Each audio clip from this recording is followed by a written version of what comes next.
उसकी माँ के साथ प्यार हो जाता है और वो उसके साथ गपागप भी करता है। अब इसके बाद कहानी में आगे क्या होता है ये हम आज की इस एक्सप्लेनेशन में देखने वाले हैं। आज मैं जिस फिल्म को एक्सप्लेन करने वाला हूँ उसका नाम है इन द हाउस और ये फिल्म 2012 में रिलीज हुई थी। मूवी की शुरुआत में हम जर्मन नाम के एक आदमी को देखते हैं जो एक स्कूल में फ्रेंच टीचर होता है। इसके बाद जब जर्मन घर पर स्टूडेंट के असाइनमेंट चेक कर रहा होता है तभी वहाँ पर उसकी वाइफ जेना आती है। फिर जेना भी कुछ स्टूडेंट्स के असाइनमेंट चेक करती है और जर्मन से पूछती है कि तुमने स्टूडेंट को इतने गंदे मार्क्स क्यों दिए। इस पर जर्मन उसे बोलता है कि बच्चों ने कुछ खास तो लिखा ही नहीं है तो मैं इन्हें अच्छे मार्क्स किस चीज के दूं। तभी जर्मन क्लाउड नाम के एक स्टूडेंट का असाइनमेंट पढ़ता है जिसमें लिखा हुआ था कि क्लाउड राफा नाम के एक स्टूडेंट के घर पर काफी दिनों से जाना चाहता था और फिर एक दिन वो राफा को मैथ पढ़ाने के बहाने उसके घर पर जाता है। वहाँ पर उसकी नजर राफा की माँ एस्थर पर पड़ती है जो दिखने में बहुत ही खूबसूरत थी। इसके बाद क्लाउड राफा को एक लेकर नीचे आ जाता है। वहाँ वो राफा की मॉम को देखता है जो एक मैगजीन पढ़ रही होती है। अब कुछ देर तक एस्थर को देखने के बाद क्लाउड वापस राफा के पास जाता है और उसे बोलता है कि तुम्हारी मैथ बहुत ही ज्यादा खराब है इसलिए मुझे रोज आकर तुम्हें ट्यूशन पढ़ाना होगा। अब ये सब पढ़ने के बाद जर्मन अपनी वाइफ को बोलता है कि इस लड़के की राइटिंग स्किल्स बहुत ज्यादा अच्छी है और ये आगे जाकर एक बड़ा राइटर बन सकता है। फिर अगले दिन क्लास के बाद जर्मन क्लाउड से उसके असाइनमेंट के बारे में पूछता है और उसे बोलता है कि अगर राफा को पता चल गया कि तुम उसकी मॉम के बारे में क्या सोचते हो तो तुम बहुत बड़ी मुसीबत में पड़ जाओगे। पर इस पर क्लाउड उसे बोलता है कि ये तो मैंने बस आपको पढ़ाने के लिए लिखा है और फिर वो जर्मन को पिछले असाइनमेंट के आगे का पार्ट देता है। इसके बाद जर्मन अपनी वाइफ के पास जाकर उसे इस बारे में बताता है और वो दोनों आगे की स्टोरी पढ़ने लगते हैं। उसमें लिखा था कि इस बार जब क्लाउड राफा के घर पर गया तो उसकी मॉम बहुत ज्यादा खुश थी क्योंकि क्लाउड की वजह से राफा मैथ्स में काफी अच्छा हो रहा था। फिर जब राफा की मॉम वहाँ से जा रही होती है तो क्लाउड उसे गंदी नजरों से देखने लगता है। अब ये सब पढ़कर जना को काफी अजीब लग रहा था कि एक बच्चा इतना गंदा कैसे सोच सकता है, पर जर्मन को इससे कोई फर्क नहीं पड़ता क्योंकि वो क्लाउड की राइटिंग स्किल से बहुत ज्यादा इम्प्रेस था। फिर अगले दिन जर्मन स्कूल में क्लाउड की फैमिली की इन्फॉर्मेशन निकालता है और उसे पता चलता है कि क्लाउड की फैमिली 2 साल पहले यहाँ पर शिफ्ट हुई है और वो लोग कई बार अपना घर बदल चुके हैं। अब इससे जर्मन को लगता है कि क्लाउड बहुत परेशान रहता है और उसे एक प्रॉपर गाइडेंस की जरूरत है। इसलिए अब जर्मन ये डिसाइड करता है कि वो क्लाउड को एक अच्छा राइटर बनाने में उसकी हेल्प करेगा। फिर क्लाउड भी जर्मन को उसके आगे का असाइनमेंट देता है जिसमें लिखा हुआ था कि जब क्लाउड वापस से राफा के घर पर गया तब राफा और उसके डैड मैच देख रहे थे। तभी राफा की मॉम वहाँ पर आती है और वो क्लाउड के पास आकर बैठ जाती है।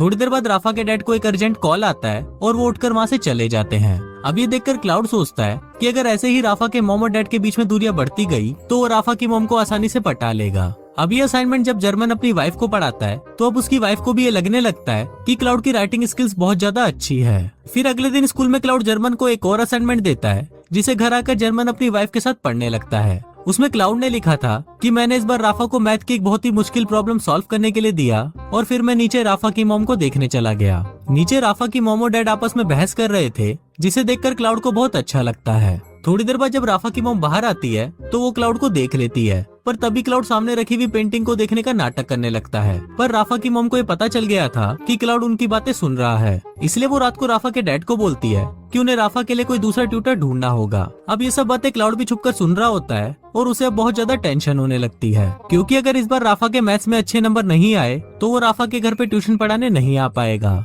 अब बहुत सोचने पर क्लाउड को एक आइडिया आता है और वो अगले दिन जर्मन को मैथ्स का पेपर चुराने के लिए बोलता है और साथ ही वो उसे ये भी बोलता है कि अगर उसने ऐसा नहीं किया तो वो राइटिंग करना छोड़ देगा। अब ये सुनकर जर्मन बहुत परेशान हो जाता है क्योंकि वो क्लाउड को एक अच्छा राइटर बनाना चाहता था, इसलिए वो क्लाउड के बोलने पर मैथ्स के पेपर चुरा लेता है और उन पेपर्स को वो क्लाउड को दे देता है। अब अगले दिन जब टेस्ट होता है तो राफा के उसमें बहुत अच्छे मार्क्स आते हैं जिसको देखकर उसके मॉम डैड को बहुत अच्छा लगता है और वो क्लाउड को राफा को ट्यूशन पढ़ाने देते हैं। इसके बाद राफा के डैड क्लाउड को उनके साथ फुटबॉल मैच खेलने के लिए बोलते हैं, पर क्लाउड उन्हें मना कर देता है क्योंकि जब वो दोनों मैच खेलने के लिए बाहर जाएंगे तो घर पर राफा की मॉम अकेली होगी जिस वजह से वो उनसे अकेले में मिल पाएगा। फिर अगले दिन जब राफा अपने डैड के साथ मैच खेलने के लिए जाता है तो क्लाउड राफा के घर पर आ जाता है। वहाँ पर राफा की मॉम अकेली थी और उनके पूछने पर क्लाउड बताता है कि वो यहाँ पर अपनी मैथ्स की बुक लेने आया है, पर जब उसकी मॉम मैथ्स की बुक को ढूंढने लगती है तो उसे वहाँ पर कोई बुक नहीं मिलती। इसके बाद क्लाउड राफा की मॉम की इयररिंग्स देखकर बोलता है कि ऐसी ही इयररिंग उसकी मॉम के पास भी थी पर वो अब इस दुनिया में नहीं है। अब ये सुनकर राफा की मॉम इमोशनल हो जाती है और फिर वो दोनों कोल्ड ड्रिंक पीकर बातें करने लगते हैं। अब ये स्टोरी सुनकर जर्मन की वाइफ उसे बोलती है कि अगर राफा के डैड को इस बारे में पता चल गया तो वो उसे जिंदा नहीं छोड़ेंगे, पर इस पर जर्मन उसे बोलता है कि ऐसा कुछ नहीं होगा।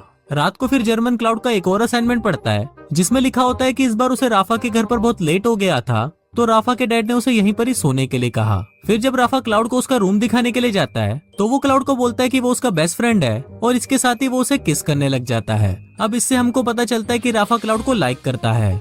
फिर जब आधी रात हो जाती है तो क्लाउड चुपके से राफा की मॉम के कमरे में जाता है और वो उसे सोते हुए देखता रहता है।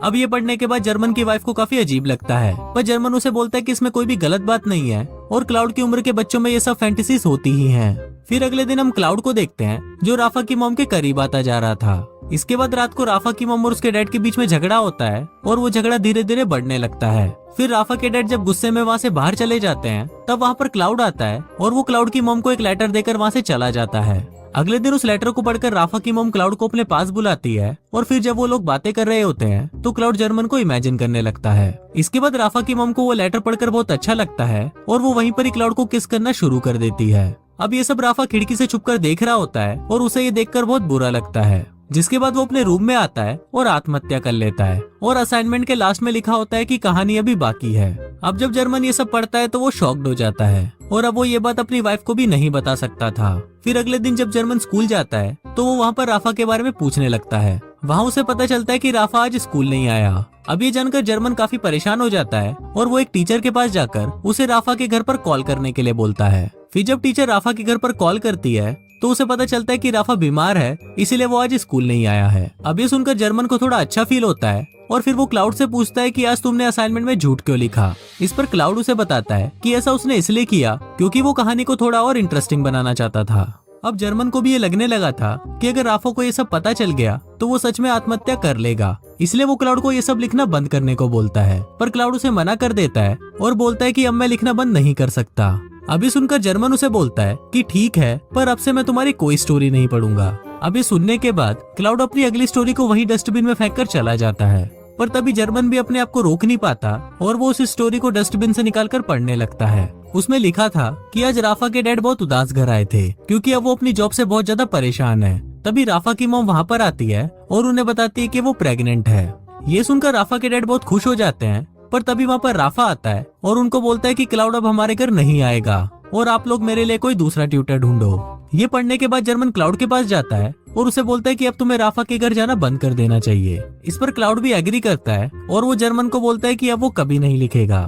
फिर क्लाउड जर्मन को आगे की कहानी बताता है कि आज उसकी और राफा की लड़ाई हुई थी क्योंकि उसको मेरे और उसकी मॉम के अफेयर के बारे में पता चल गया था। इसके बाद हम देखते हैं कि क्लाउड अपनी कहानी को पूरा करने के लिए राफा की मॉम के पास जाता है, पर राफा की मॉम उसका लिखा हुआ लेटर उसे वापस कर देती है। फिर क्लाउड उसे बोलता है कि हम दोनों यहाँ से कहीं दूर जा सकते हैं, पर राफा की मॉम उसे मना कर देती है क्योंकि क्लाउड उम्र में बहुत छोटा था। अब इससे क्लाउड को बहुत बुरा महसूस होता है और वो रोने लगता है। इसके बाद क्लाउड जर्मन के घर पर आता है जहाँ उसकी वाइफ जीना उसे बताती है कि जर्मन अभी घर पर नहीं है। इस पर क्लाउड उसे बोलता है कि मुझे पता है कि वो घर पर नहीं है, इसीलिए ही तो मैं यहाँ पर आया हूँ। इसके बाद हम जर्मन को देखते हैं जिसे स्कूल से निकाल दिया जाता है क्योंकि प्रिंसिपल को पता चल गया था कि उसी ने ही पेपर चुराया है। फिर जब जर्मन अपने घर पर आता है तो उसकी वाइफ उसे अगला असाइनमेंट देती है जिससे जर्मन को पता चलता है कि क्लाउड यहाँ पर आया था। उस स्टोरी में लिखा था कि क्लाउड जीना को बताता है कि जर्मन ने उसे एक बार कहा था कि मेरी बीवी बांझ है, इसलिए हमारा बच्चा नहीं हो रहा। अभी सुनकर जीना को बहुत गुस्सा आ जाता है और वो क्लाउड के साथ ही घपाघप करने लगती है। अब ये पढ़कर जर्मन को बहुत गुस्सा आता है और वो जीना के साथ लड़ने लगता है। अब फिल्म के लास्ट सीन में हम जर्मन और क्लाउड को बात करते हुए देखते हैं। जर्मन क्लाउड को बोलता है कि मुझे विश्वास नहीं हो रहा कि जिस लड़की की वजह से मेरी जॉब गई और मेरी बीवी मुझे छोड़कर चली गई, मैं उसी लड़के से बात कर रहा हूँ। अब जर्मन की ये बात सुनकर क्लाउड हंसने लगता है और इसी के साथ ही ये फिल्म यहीं खत्म हो जाती है। ये कहानी